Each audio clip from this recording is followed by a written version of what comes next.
Note: हमारे channel का मकसद केवल बाइबल के आधार पर शिक्षाओं को देना है। हो सकता है हमारी ये शिक्षाएं किसी अन्य व्यक्तित्व या समाज में विपरीत हों। अगर आपको ऐसा लगता है तो इसके लिए हमें खेद है। तो आपसे निवेदन है, अगर आपको किसी प्रकार की भावनाओं को ठेस पहुंचती है तो आप हमारा ये चैनल छोड़कर जा सकते हैं। धन्यवाद।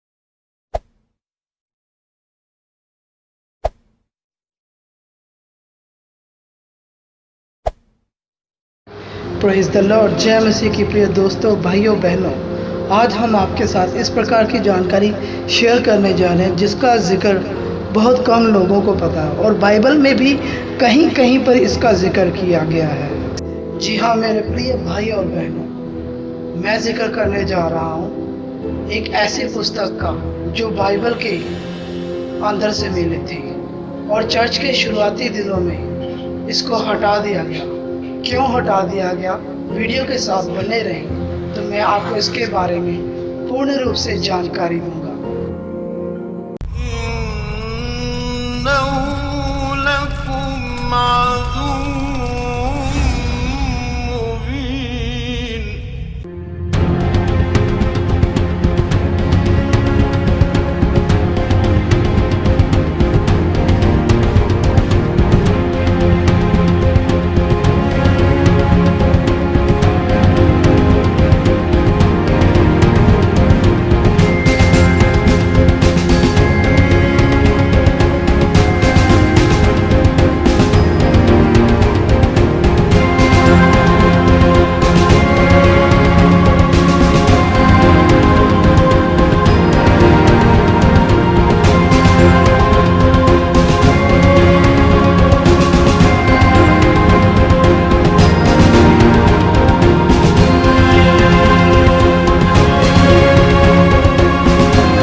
इंसान की शुरुआत में परमेश्वर ने जिस इंसान को पहली बार चुना और उसको अपना नबी ठहराया, उसका नाम हनोक था, जो कि परमेश्वर में पूर्ण रूप से बना हुआ रहता था। पृथ्वी की शुरुआत से शैतान को जब स्वर्ग से निकाला गया, ये बात उस समय की है कि जब शैतान पृथ्वी पर आया और परमेश्वर से बगावत करते हुए उसने इंसान को असली राह रास्त से हटाया और सीधा चलने ना दिया। इंसान ने इससे पहले आज तक कभी भी किसी प्रकार का कोई पाप नहीं किया था जब तक उसने परमेश्वर का मना किया हुआ फल ना खाया था। जिस तरह से ही उसने फल खाया और इंसान स्वभाव से पापी बन गया, इस प्रकार से इंसान में पाप की उत्पत्ति हुई। लेकिन फिर भी परमेश्वर इंसान से पूर्ण रूप से मोहब्बत करता था और पूर्ण रूप से उसको बचाना चाहता था कि वो नरक की आग में ना जाए। हनोक की बात करते हैं। हनोक के जिक्र बाइबल में कुछ इस प्रकार से है।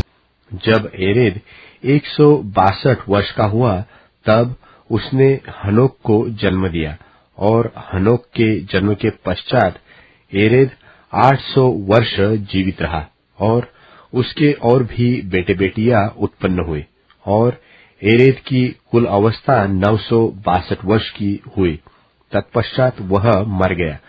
जब हनोक 65 वर्ष का हुआ तब उसने मतुशेलह को जन्म दिया और मतुशेलह के जन्म के पश्चात हनोक 300 वर्ष तक परमेश्वर के साथ साथ चलता रहा और उसके और भी बेटे बेटियां उत्पन्न हुए और हनोक की कुल अवस्था 365 वर्ष की हुई और हनोक परमेश्वर के साथ साथ चलता रहा। फिर वह लोप हो गया क्योंकि परमेश्वर ने उसे उठा लिया।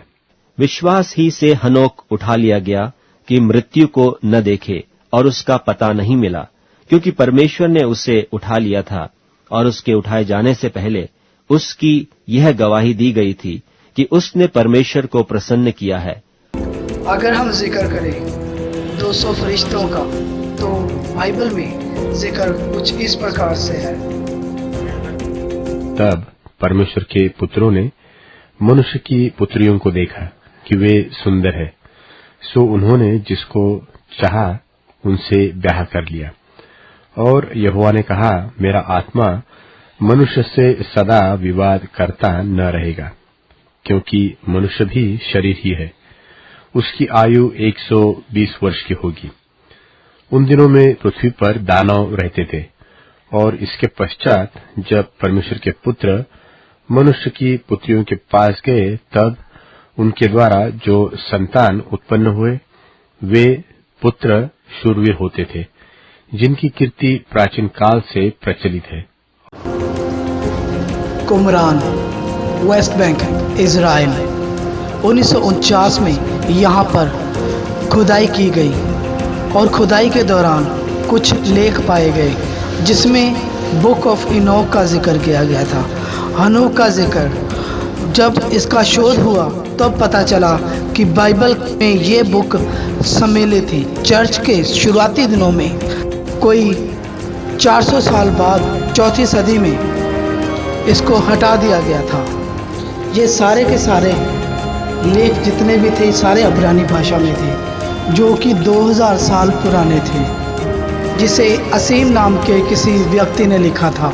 बुक ऑफ इनोक में कुछ इस प्रकार से लेख लिखा हुआ है कि इंसान की शुरुआत से ही जब इंसान की गिनती बढ़ गई थी, तब उनकी देखरेख करने के लिए 200 फरिश्ते परमेश्वर ने धरती पर उतारे थे, लेकिन वो नीचे आके भटक गए। शैतान ने उनको भटका दिया और शैतान ने उनको अपने कब्जे में ले लिया और उनकी रूहों पर भी कब्जा कर लिया। उनको दुनियावी लज्जतों का आदी बना दिया, जिसमें उनका सरदार जो था, जिसका नाम शेमियाजा था, और उसके साथ जो फरिश्ते नीचे गिराए गए, जो मुख्य रूप से बहुत बड़े कार्य करते थे, उनका जिक्र कुछ इस प्रकार से है। तामेल, रामेल, दनएल, इज़ेकियल, बतरेल, एनानेल, ज़ेकियल, सैमोस, फुएल, कास्तरल, तुरल, यामायोएल और आरजाइल। ये सारे फरिश्ते इंसान को पाप करने के नए नए तरीके सिखाते थे और उनके जहनों को काबू करते थे। सारे इंसानों का जहन इन फरिश्तों ने ही काबू किया। और ये अज़ाज़ेल कुछ ख़ास था।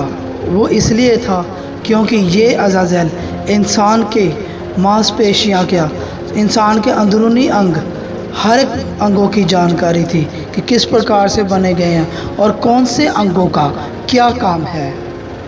और इसका एक साथी हर्मीस मेसमजिस्टर था, जिसने मेडिकल विज्ञान यानी चिकित्सा विज्ञान का गुण इंसान को दे दिया।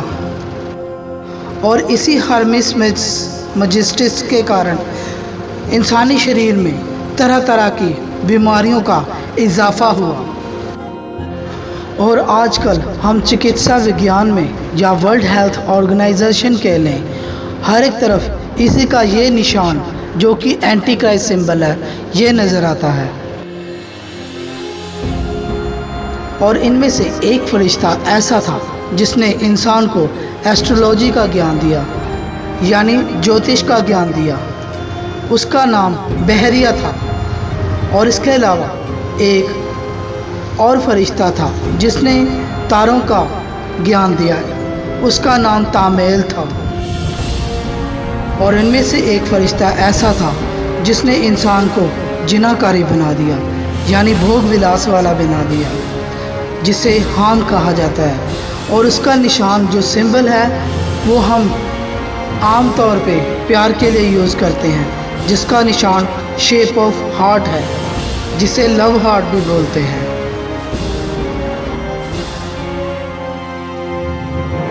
और मैथ और साइंस टेक्नोलॉजी का ज्ञान देने वाला सरपेंट गॉड अपने आप में कहलाता था, जिस फरिश्ते का नाम था अनुनाकी, जिसने इंसान को मैथ का ज्ञान दिया और साइंस टेक्नोलॉजी का ज्ञान दिया।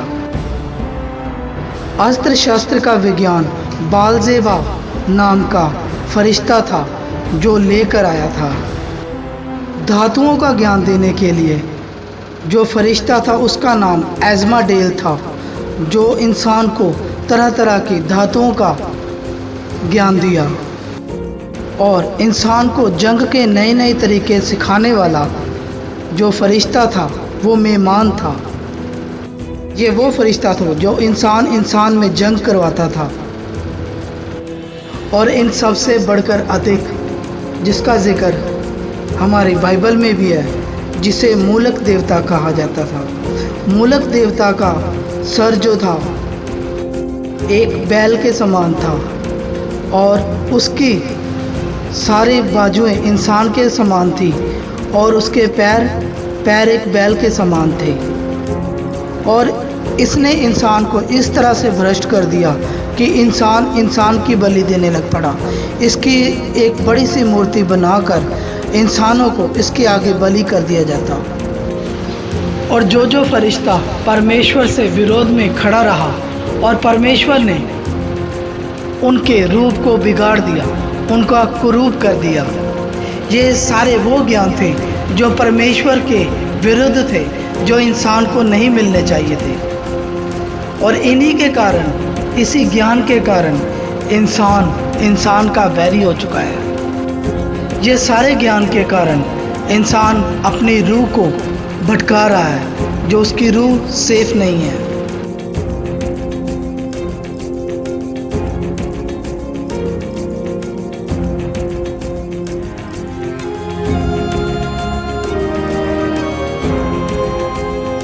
इन सभी फरिश्तों ने मिलकर पृथ्वी पर कुछ ऐसे पाप किए जिसे परमेश्वर की नज़र में बहुत घिनौना माना गया। और परमेश्वर ने इन पापों को कभी माफ़ नहीं किया, जिसका जिक्र पवित्र शास्त्र बाइबल में उत्पत्ति की किताब में कुछ इस प्रकार से है।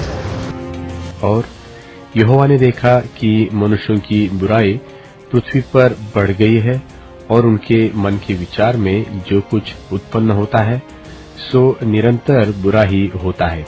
और यहोवा पृथ्वी पर मनुष्यों को बनाने से पछताया और वह मन में अति खेदित हुआ।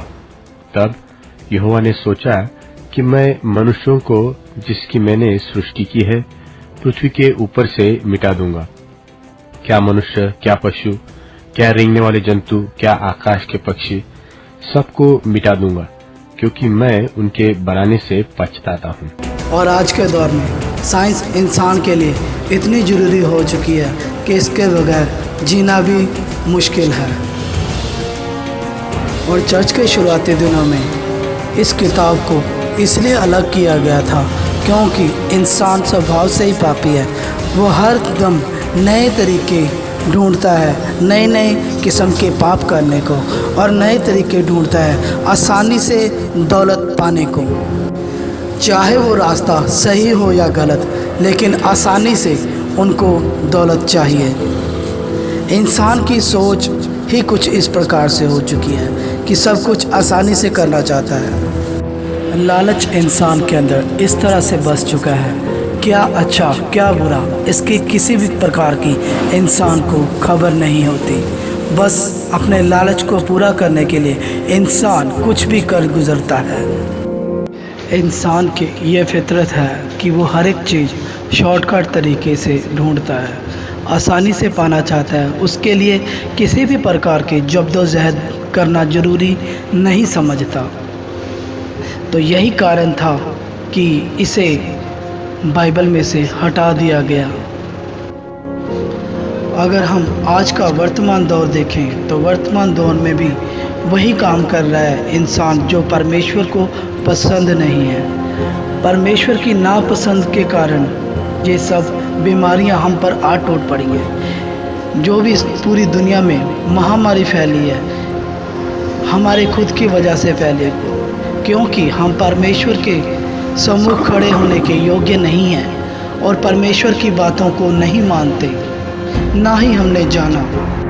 ये जो सारा ज्ञान जो भी मनुष्य को शैतान की तरफ से दिया गया है, ये सारी बातें परमेश्वर से इंसान को अलग करता है। आज के दौर में देख लें तो ये सब इंसान सब कुछ कर रहा है जिससे कि इंसान की आत्मा नष्ट हो। ये सारा बुराइयां इंसान में गढ़ कर चुकी हैं। इस सभी से बचने के लिए परमेश्वर खुद यीशु मसीह के रूप में इस धरती में आया ताकि कोई भी रूह नापाक ना हो और नरक की आग से बच जाए, जो कि दूसरी मौत है। आओ हम सब मिलके अपनी रूह को प्रभु यीशु मसीह को सौंप दें और उसके बताए हुए नक्शे कदम पर चलें। उनका इस धरती पर आना सिर्फ और सिर्फ हमारे पापों का कारण है। आओ हम अपने सारे पाप प्रभु यीशु मसीह को दे दें और शुद्ध हो जाएं। आप अपनी रूह को देखें किस तरफ जा रही है। प्रभु आप सबकी रूह को बचाए। आमीन।